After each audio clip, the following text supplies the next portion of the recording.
मित्रों नमस्कार। आज मेरे वीडियो का विषय है,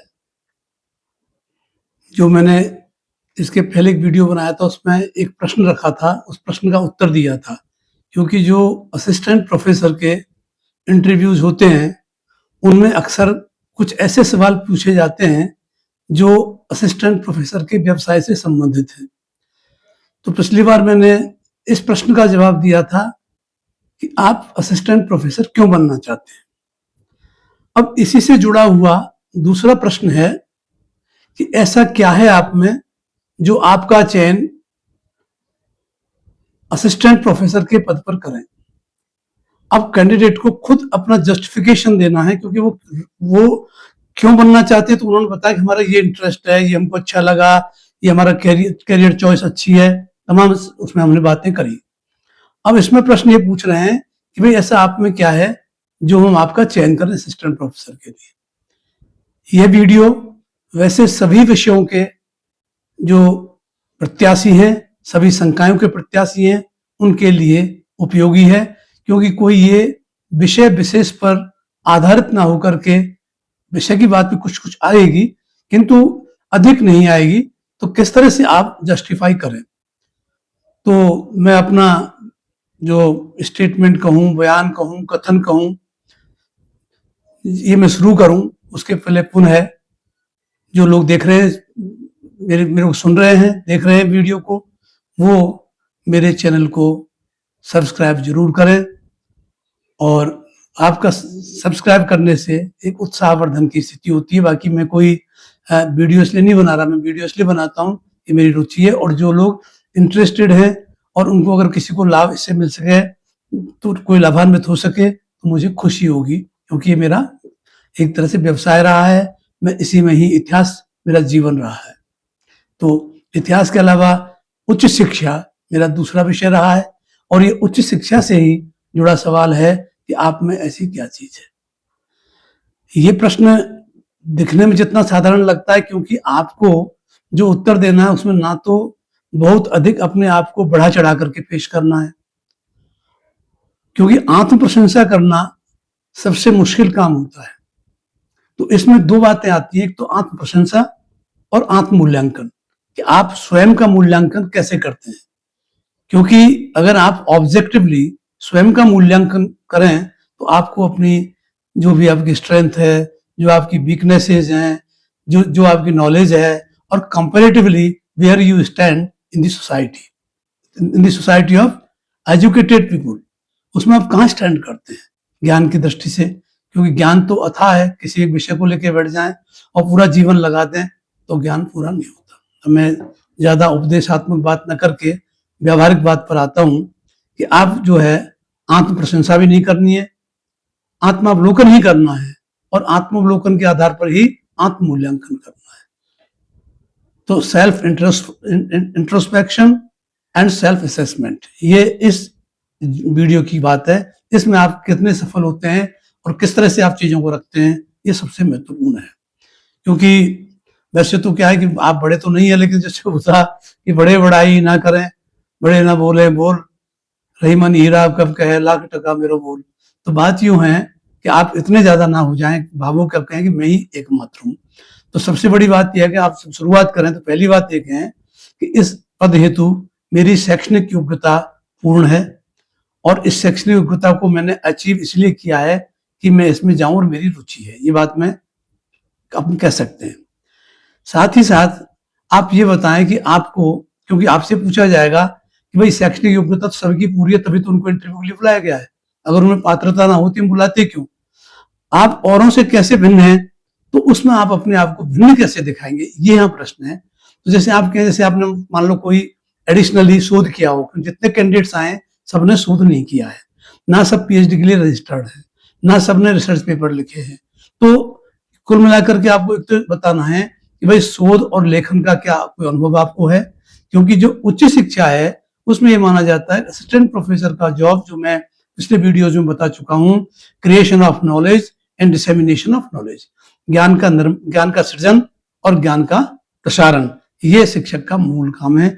और सृजन तभी होगा जब उसकी दृष्टि शोधात्मक होगी और लेखन तभी होगा उसका जब वो सूक्ष्म दृष्टि से, शोधात्मक दृष्टि से देखेगा।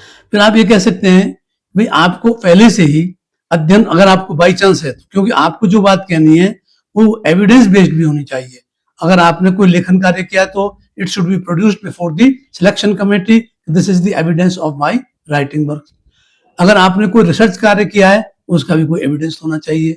इसके अलावा आप ये कहेंगे शिक्षण कौशल मेरे में है, जो मैं छात्रों को प्रभावित करने की क्षमता रखता हूं और उन्हें आगे बढ़ने की प्रेरणा दे सकता हूं। तो अपने जो एक चीज ये कह सकते हैं, जैसे कई बार प्रश्न उठता है, जैसे मैं बड़े गर्व से कहता हूँ कई बार कि मेरे जमाने में ऐच्छिक विषय 9वीं कक्षा से लेने पड़ते थे, संकाय और विषय।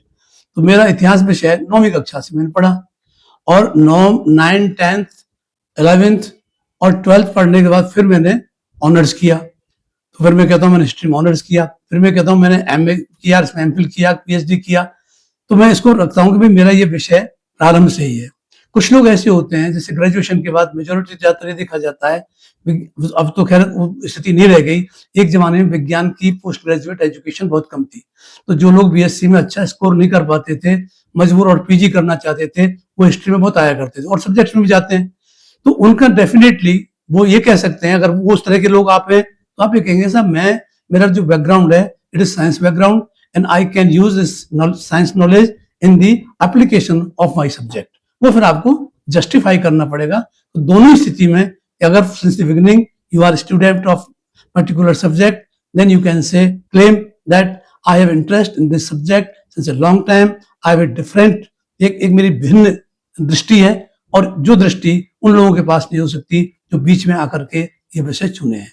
किंतु जिन्होंने बीच में चुना है तो वो अपने तरीके से उसको जस्टिफाई कर सकते हैं। तो मैं ये कहना चाह रहा हूँ कि दोनों ही दृष्टि से उसको जस्टिफाई किया जा सकता है।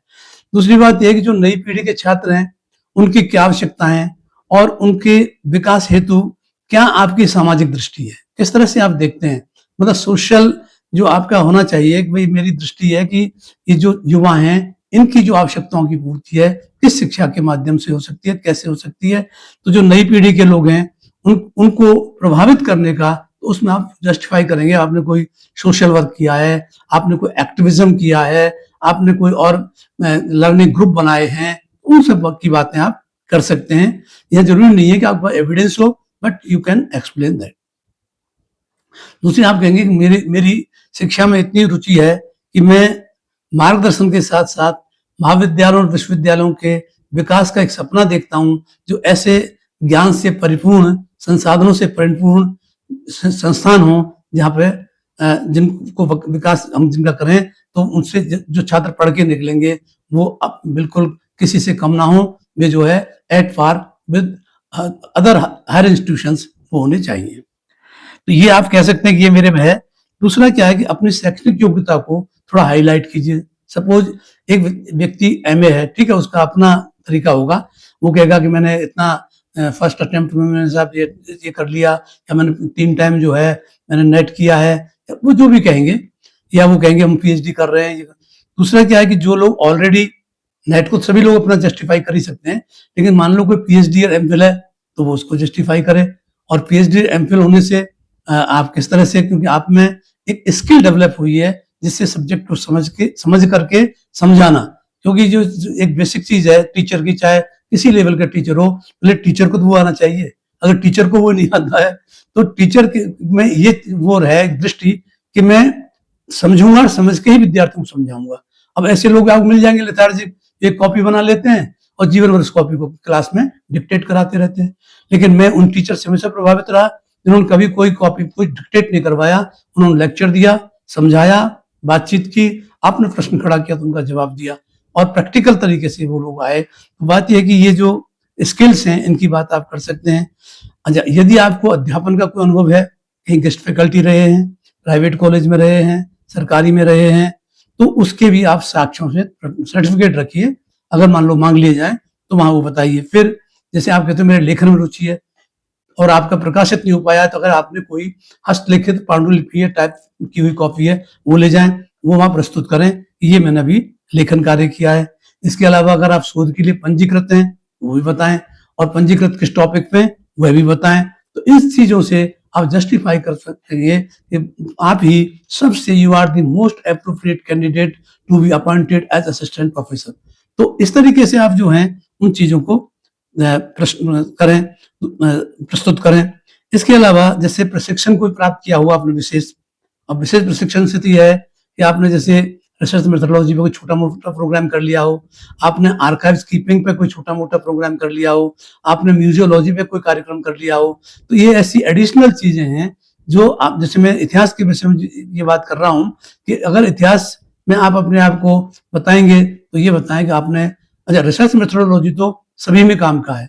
अभी कुछ दिनों पहले एक बहुत बड़ा अभियान चला था भारत सरकार का, सर्व शिक्षा अभियान, और वो बेसिकली तो स्कूल एजुकेशन के पास ही था, किंतु उच्च शिक्षा के लोग उसमें जुड़े थे, और उसमें एक मतलब सीरीज ऑफ वर्कशॉप्स हुई थी रिसर्च मेथोडोलॉजी पे, और उसमें था अप्लाइड रिसर्च। और अप्लाइड रिसर्च में था कि आप कोई भी एक टॉपिक चुनिए और उसको कैसे आप अप्लाइड रिसर्च आप डेवलप करेंगे अपना मॉड्यूल, और उसे किस तरह से उससे लाभान्वित होंगे। तो अप्लाइड रिसर्च का आपने कोई ट्रेनिंग की हो, किस तरह की कोई वर्कशॉप की हो, तो उसे आप बता सकते हैं। फिर ये आमतौर पर कहा जाता है मैं जो है नवीन शिक्षण पद्धतियों को अपनाने के लिए तैयार हूँ, क्लिष्ट से क्लिष्ट प्रश्नों के जवाब सरल तरीके, ये तो ठीक है, ये तो जुमले टाइप ही हैं। आप उसको जस्टिफाई करें कि भाई नवीन, जो जहां तक नवाचार की बात है, नवाचार वैसे तो जब गवर्नमेंट सेक्टर में आप जा रहे हैं तो लार्जली जिस नवाचार जो है it depends on the policies of the government, क्योंकि पॉलिसी जो उसकी होगी तो फिर नवाचार में जो जो एफर्ट लगेगा, आप मेंटल एफर्ट दे सकते हो, फिजिकल एफर्ट दे सकते हो, लेकिन आप उसमें अगर कहीं वित्तीय मामला है वो तो आप नहीं कर सकते। तो यूं करके आप देखें, वैसे तो अधिकांश जगह कॉलेजेस में अब तो स्मार्ट क्लासरूम भी एक दो देखने को मिल जाएंगे, किंतु वो नमूने के तौर पर है, ऊंट के मुंह में जीरा है। हम कह रहे हैं कि सभी क्लासरूम स्मार्ट क्लासरूम हो, जहाँ पे आपकी पावर पॉइंट प्रेजेंटेशन की चीज भी रहे, ऑडियो विजुअल्स के लिए भी रहे, लेक्चरिंग के लिए भी रहे, और दूसरे इफेक्ट्स के लिए रहे, तो वो चीज तभी संभव होगी।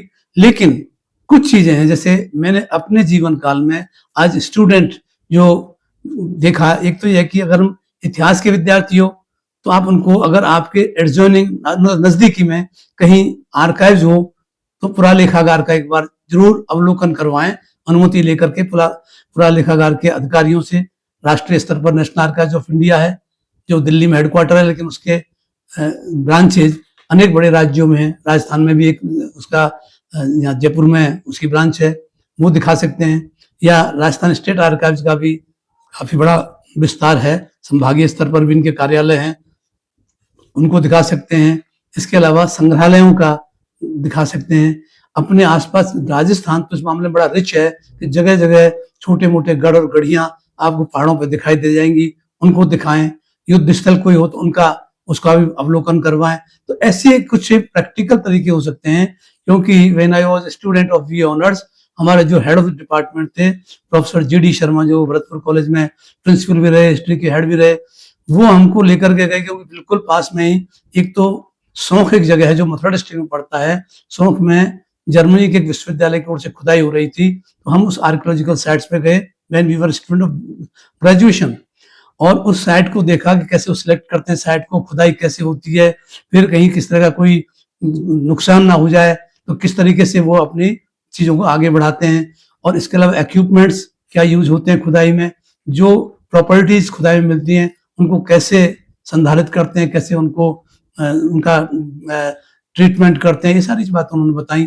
फिर उसी से पास ही मथुरा दूर नहीं था, तो मथुरा में म्यूजियम दिखाया। उस म्यूजियम में एक सेक्शन पूरा की पूरा इट वाज डिवोटेड टू सौंख कलेक्शन। तो सौंख से जितनी सामग्री इकट्ठी हुई थी वो वहाँ डिस्प्ले की हुई थी, उसको हमको एक्सप्लेन किया गया। और बड़ा म्यूजियम में पर्टिकुलरली बुद्धिस्ट मूर्तियां, क्योंकि मथुरा शैली तो एक प्रसिद्ध शैली रही है, वो म्यूजियम देखा। टीचर्स के निर्देशन में हमने भरतपुर का म्यूजियम भी देखा, जहाँ मूर्तियों का संग्रह है। वहां भी एक आर्कियोलॉजिकल साइट है, लेकिन वो इतनी महत्वपूर्ण नहीं रह गई थी। तो वहां पे वो जो एक मौर्यकालीन साइट है वो, तो उतनी डेवलप नहीं थी। लेकिन इस तरह से आपके आसपास हो, उनको बताएं। दूसरा क्या होता है, हम जब जैसे किला दिखाने लगे तो किले के बारे में क्या कहेंगे, इस राजा ने बनवाया, यूं बनवाया क्यों। अरे भाई ये बताओ इस किले की फंक्शनल वैल्यू क्या है, ये बनाया गया तो ये रक्षात्मक तो है ही है। रक्षात्मक है, लेकिन किला तो पड़ा है पहाड़ पे और शहर है नीचे। अगर आक्रमण हो गया तो राजा जी तो जाके बैठ जाएंगे ऊपर, जनता का क्या होगा? क्या उन किलों में ऐसे व्यवस्थाएं हैं कि जहां जनता को भी एकोमोडेट किया जा सकता है? या कितने वर्षों तक अगर मान लो घेरा पड़ जाए और आप अपने आप को डिफेंड करने में समर्थ भी रहें, लेकिन कितना राशन पानी चाहिए, इन सभी व्यवस्था क्या होगी? क्योंकि फोर्ट अपने आप में कंप्लीट सोशल और कल्चरल लाइफ को डिपेक्ट करते हैं। तो किला कभी दिखाएं तो उनके बहुआयामी तरीके से दिखाएं, खाली इस नहीं कि राजा जी ने महल बनवा दिया, इसमें 4 महल हैं, इसमें गणेश पोल है, इसमें एक ये महेश पोल है, ये पोल है, वो पोल है, तो पोल ही पोल दिखाते रह जाए, ऐसा नहीं।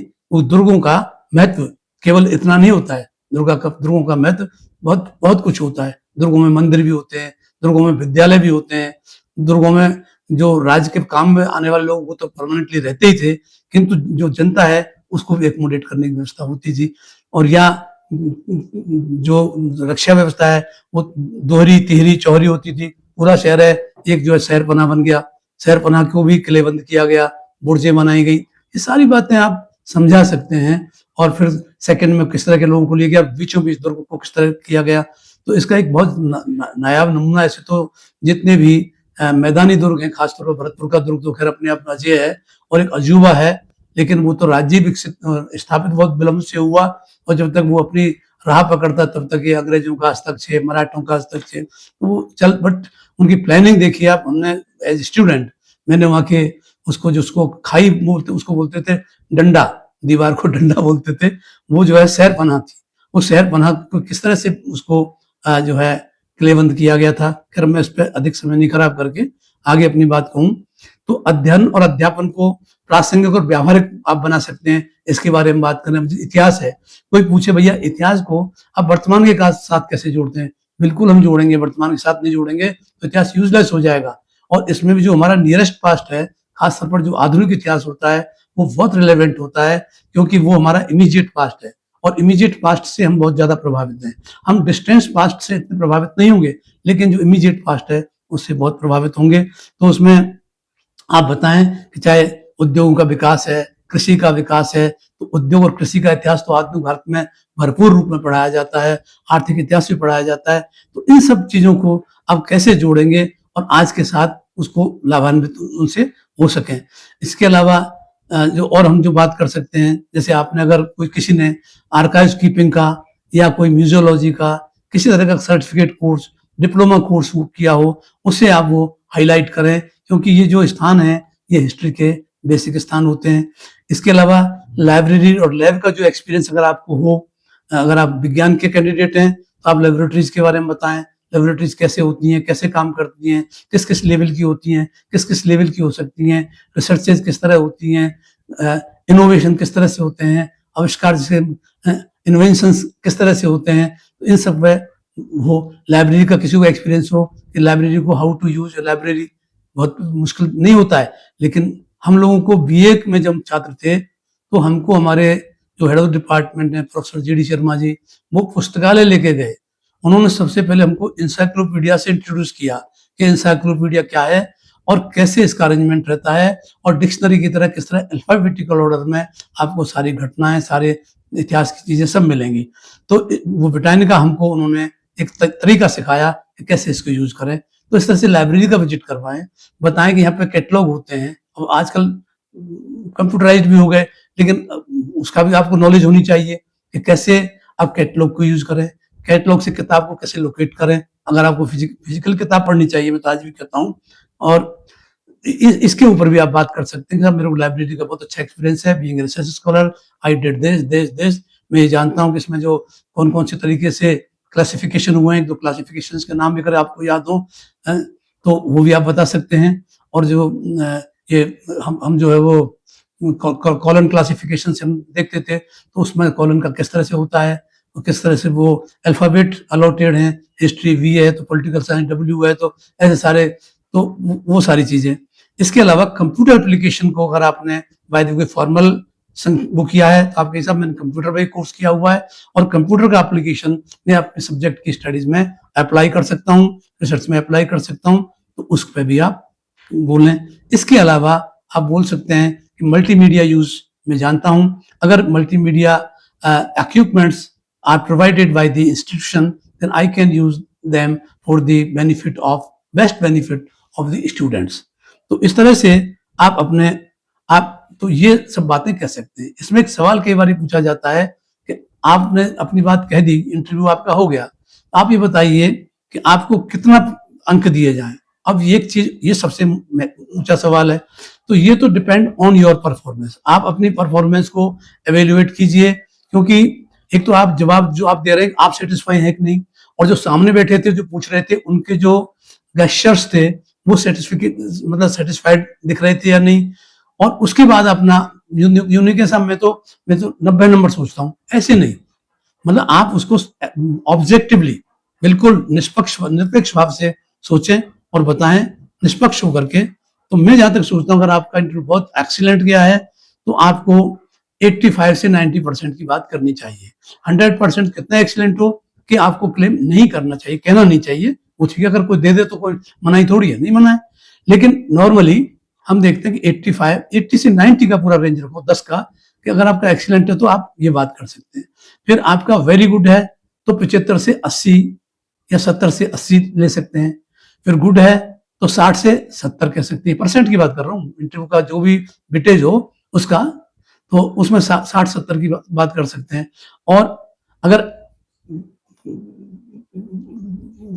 एवरेज हो, एवरेज से थोड़ा गुड हो, मतलब वेरी गुड, तो चले जाएंगे आप 60 से 70 में, तो आप अपने को 55 से 60 के बीच में कह सकते हैं। तो इस तरह से ये जवाब देना अधिक मुश्किल नहीं है, क्योंकि वो ये कहेंगे कि भाई ये जो हम पूछ रहे हैं आपसे, आपको हम कितने अंक दें, तो आज की परफॉर्मेंस से आपने क्या सीखा उसके आधार पर आप बताइए। क्योंकि वो आप बोलेंगे वो देंगे भी नहीं, उससे निर्णय नहीं होगा, बट आपकी जो ऑब्जेक्टिविटी है, इंटेलिजेंस है, उसका एक टेस्ट हो जाएगा और वो सिलेक्टर्स को सिलेक्ट करने में थोड़ी मदद करेगा।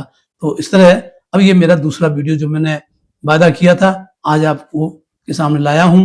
अब जो तीसरा आएगा वो मैं उसमें हम थोड़ा विषय के आधार पर बात करेंगे, और क्या क्या, जैसे ये सवाल पूछा जाता है अगर आप चुन लिए जाते हैं तो क्या आप नवाचार करेंगे या अपने विषय को में क्या नई बातें करेंगे, तो वो मैं एक वीडियो इसके बाद बनाऊंगा। तो नमस्कार, जय हिंद।